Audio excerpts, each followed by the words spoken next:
Good afternoon, everyone. Charles Moscowitz here. In light of this recent attempt by the Palestinian Authority or the Palestinian government in Gaza to interrupt Israel's Univision festival, to try to embarrass Israel, to try to discourage tourism by firing all those missiles into the state of Israel, the thing goes on, and it compels me to want to comment on my own Gaza story, if you will. Back in the 1980s, I spent some time in Israel working at a spice factory near the border of Gaza.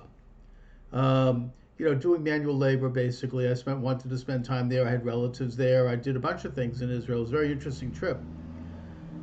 And this was before the Intifada, when there was generally good relations between the Jews and the Arabs, between the Israelis and the Palestinians. Now, at the factory, there was about half of the employees were Israeli, and the other half were Gazan Palestinians who would come in every day to work at the factory. And of course, the foreman at the factory told me, because they happened to be my cousin, he told me that I was not to discuss politics with anyone.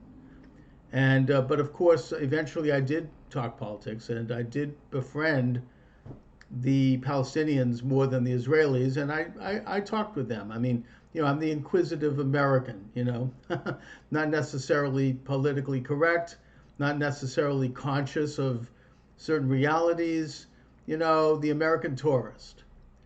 And I got some very interesting impressions from getting to know the Palestinian men. First of all, my sense was that they admired Israel, that they liked Israel, but at the same time, they wanted to have a sovereign Palestinian state in Gaza, which was something that made sense to me at the time and something that I respected.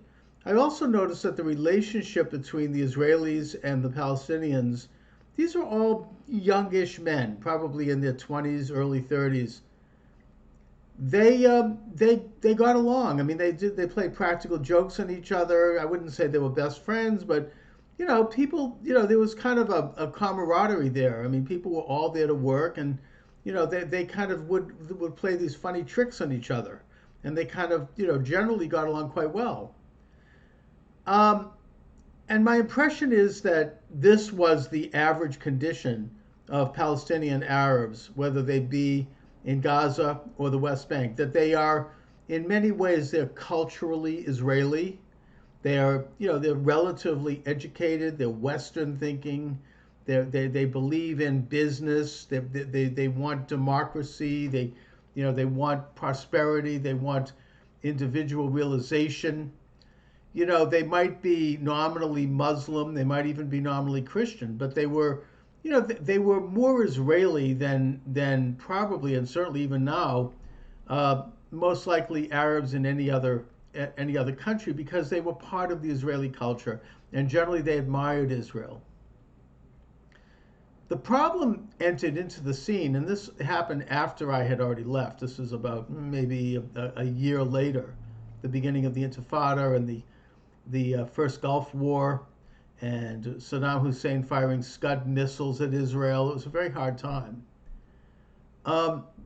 Is that their leadership was not interested in creating a sovereign Palestinian state in Gaza.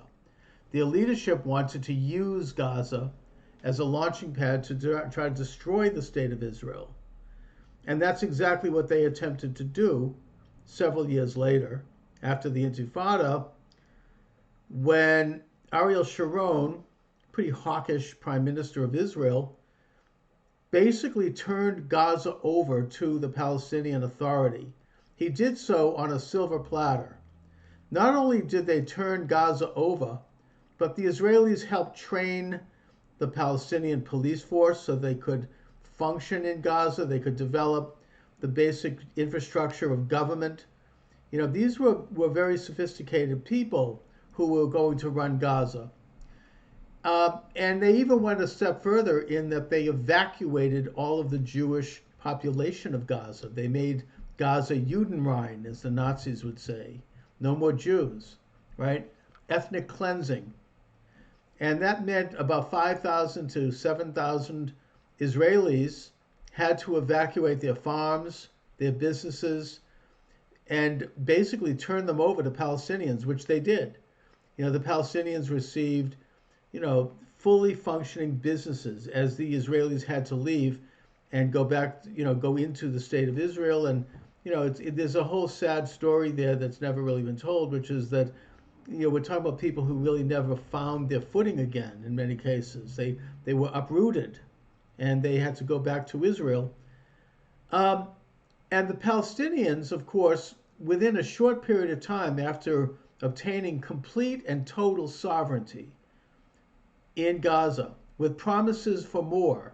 I mean, the Israelis had also given the same sovereignty to the city of Jericho and the area around it. And there was plans to go further, as hopefully they were hoping that this would turn into a responsible, sovereign Palestinian state. The money was pouring in from all over the world into Gaza. And by the way, when we talk about Gaza, we're talking about beachfront property. This is not a poor place. Don't buy propaganda that says that they're poor and they're suffering. Gaza was a thoroughly modern city.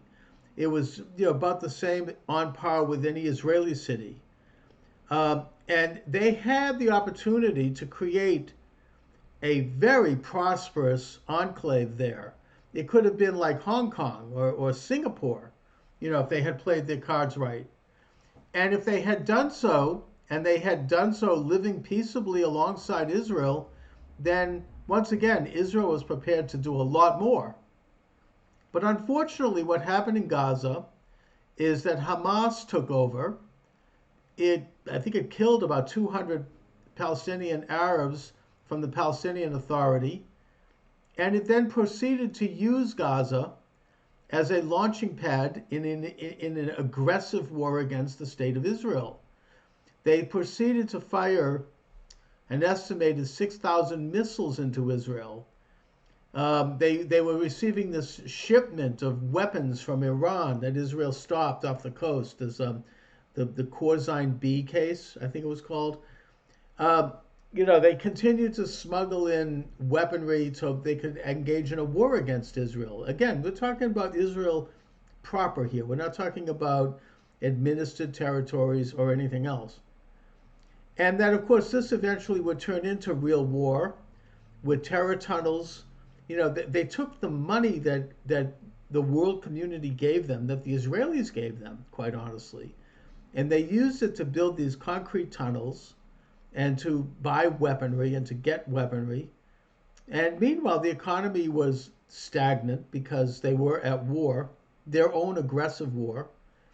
And eventually, they've now resorted to somehow smuggling missiles in and firing them at Israel and flying gas balloons over to kill as many Israelis as possible and building the terror tunnels.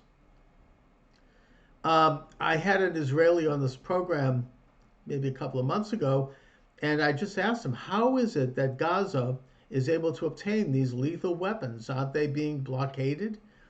And he really didn't have an answer to that question, but somehow they are able to do it. And so they've tried to embarrass Israel right at the moment when they're trying to promote this international event, the Eurovision concert in Tel Aviv, and trying to encourage tourism and business to come into Israel, which is what any normal nation does. And I just think that we should note that when they talk about Palestinian sovereignty, they have sovereignty. They have it in Gaza. Look what they've done with it. They also have it, maybe less literally, but they do have it in large portions of the West Bank, or what I would call Judea and Samaria, because those are the traditional names of those territories.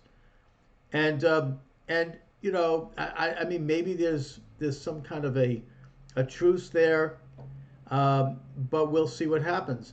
But if Gaza is any indication of what could happen if Israel grants more sovereignty, then the prognosis is not good. And no sane nation would open itself up to that kind of a threat. So that's my personal experience, my Gaza story, if you will. And my takeaway from it is that the average Palestinian Arab generally would like to have peace with Israel. They admire Israel and Israeli society, but they want to have a state. And the reason they don't have a state is because of the radical extremist leadership that sees them as nothing more than cannon fodder in their war to destroy the state of Israel. It's not enough for them to have a state. Anyway, thanks for watching, everyone. You're welcome to subscribe on my YouTube channel and check out my books. They're available at Amazon.com. Have a great afternoon.